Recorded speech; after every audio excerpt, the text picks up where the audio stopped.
As a minister, you must watch over and warn believers.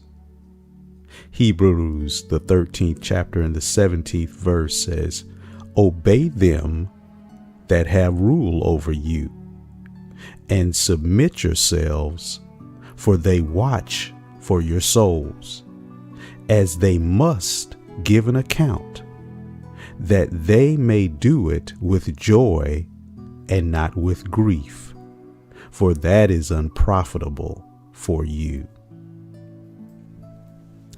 As a minister, you are God's watchman. A watchman was appointed by the king to guard the headquarters of the general and his army, to guard the city and its citizens. The watchman stood on the walls of the city or on a hilltop that gave him the clearest view possible. His duty was to watch, guard, protect, and sound the warning of any approaching danger. You, the minister, are God's watchman. Your duty as God's watchman are clearly spelled out. As God's watchman, you must watch over the welfare, the love, the purity, the growth, the peace, the knowledge, the holiness, the joy, and faith of the people. You must guard them against all temptations and trials. You must protect their spirits and strengthen them as much as possible to stand against all sickness, disease, accidents, and suffering. As God's watchman, you must never hold your peace, night or day. You are to continually proclaim the Lord, making mention of him. You are never to keep silent. You are to continually cry out before the Lord in behalf of God's people. You are to cry out before God in prayer that God will remember his promises to protect, deliver, and provide for his people. You are never to keep silent in prayer. You are to be a watchman of prayer before God. As God's watchman, you are the watchman over his house. You are the watchman over the church, over all of his dear people.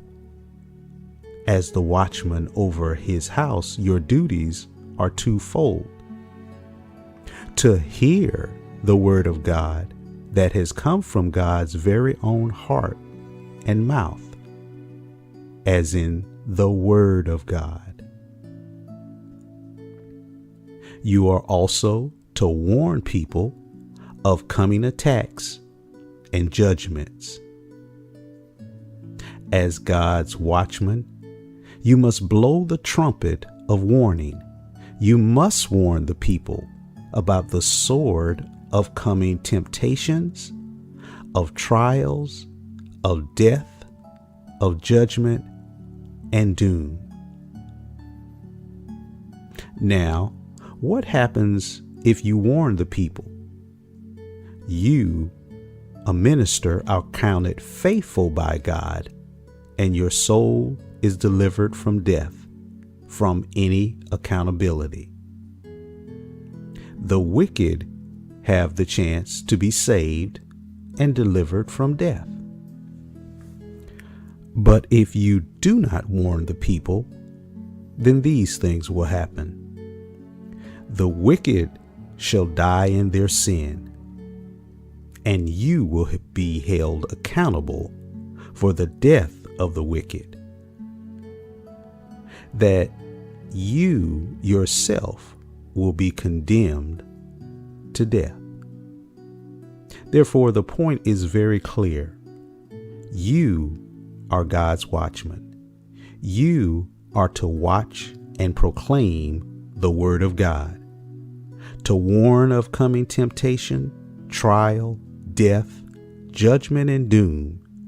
You are called by God for this very purpose, to be a watchman and warn the people.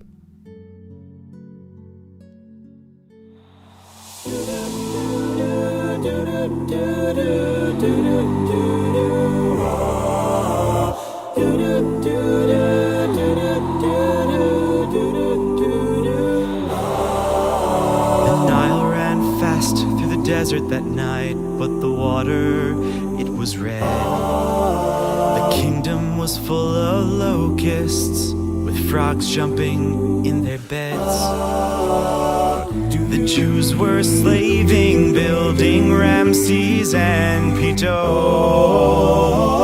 Moses said, it's time to say Shalom.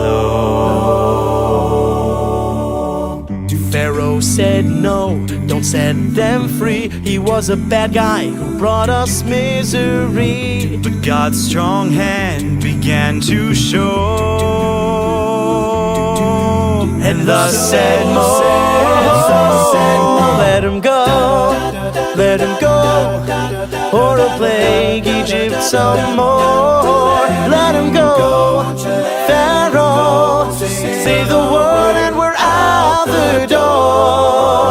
This nightmare, it needs to end today.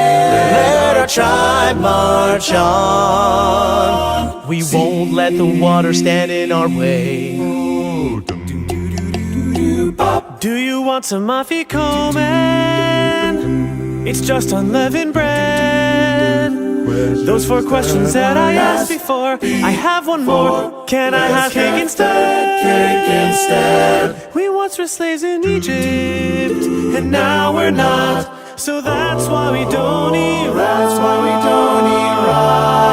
Or whole wheat, or pumpernickel, or bagels, or challah, or muffins, or donuts, or pancakes. Do you want some afikomen? You can feel free to say no, man. How about pride? God took us out to Dayenu. When we got to the sea, we walked right through. There was no time for bread to rise. Goodbye. Let us go, God, let us go. We were gone before the dawn. Let us go.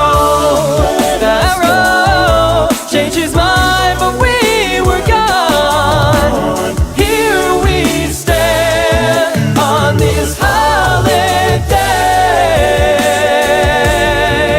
Bring the Seder up.